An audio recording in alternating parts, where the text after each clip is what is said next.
এই পুরো ভারতবর্ষ হিন্দু মুসলমানের দেশ।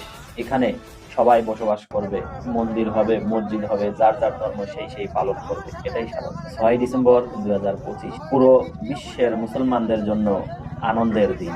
কেননা এই দিনেই বাবরি মসজিদের ভিত্তিপ্রস্তর স্থাপন করা হয়েছে ভারতবর্ষে। এই বাবরি মসজিদটি নির্মাণ করেছিলেন সম্রাট বাবর, যিনি মুঘল সাম্রাজ্যের প্রতিষ্ঠাতা। তার জীবনদশায় তারই একজন সেনাপতি নির্মাণ করেছিল এই মসজিদ। সনাতন ধর্মাবলম্বীরা দাবি জানিয়ে আসছিল যে এই বাবরি মসজিদের নিচে তাদের কোনো এক দেবতার জন্মস্থান। এই নিয়ে অনেক হাইকোর্ট হলো, অনেক সমালোচনা আলোচনা জন্ম নিয়ে সর্বশেষ 6 ডিসেম্বর 1992 সালে এই মসজিদটিকে ভেঙে দেওয়া হয়। 2019 সালে হাইকোর্টের রায়ে সেখানে রাম মন্দির নির্মাণ করার ঘোষণা আসে এবং সেখানে রাম মন্দির নির্মাণের কাজ শেষ।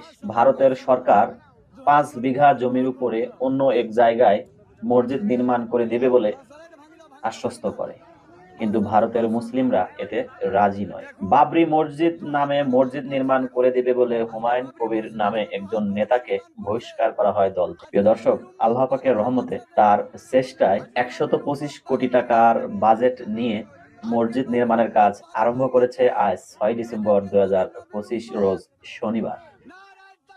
আপনারা ইতিমধ্যে দেখেছেন যে বিভিন্ন স্থান থেকে, বিভিন্ন জায়গা থেকে পায়ে হেঁটে, গাড়িতে করে, মোটর সাইকেলে পর্যন্ত সবাই ইট নিয়ে এসেছে, অর্থ দিয়ে সহযোগিতা করছে। ধন্যবাদ জানাই হুমায়ুন কবির ভাইকে ভারতের বুকে এরকম একটি উদ্যোগ নেওয়ার জন্য। আশা নয় বিশ্বাস রাখি, মুসলমান জাতি বীরের জাতি। এই হুমায়ুন কবির দেখিয়ে দিল যে সরকারের কোনো সাপোর্ট ছাড়া, কোনো দলীয় নেতার সাপোর্ট ছাড়া, কিংবা মুসলমান ব্যতীত অন্য কোনো ধর্মের সাহায্য সহযোগিতা ছাড়াও যে বাবরি মসজিদ নির্মাণ করা যায় তার দৃষ্টান্ত উদাহরণ তুলে ধরলেন এই হুমায়ুন কবির। নিজস্ব জায়গায় পূর্বের থেকে অধিকতর জায়গায় নির্মাণ করবে এই মসজিদটি।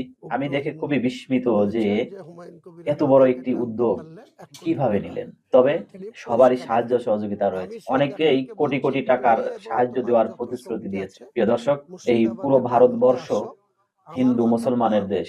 এখানে সবাই বসবাস করবে, মন্দির হবে, মসজিদ হবে, যার যার ধর্ম সেই সেই পালন করবে, এটাই স্বাভাবিক। মসজিদ হোক, মন্দির হোক, কোনো সমস্যা নেই, যার যার ধর্ম সেই সেই পালন করুক, কোনো সমস্যা নেই।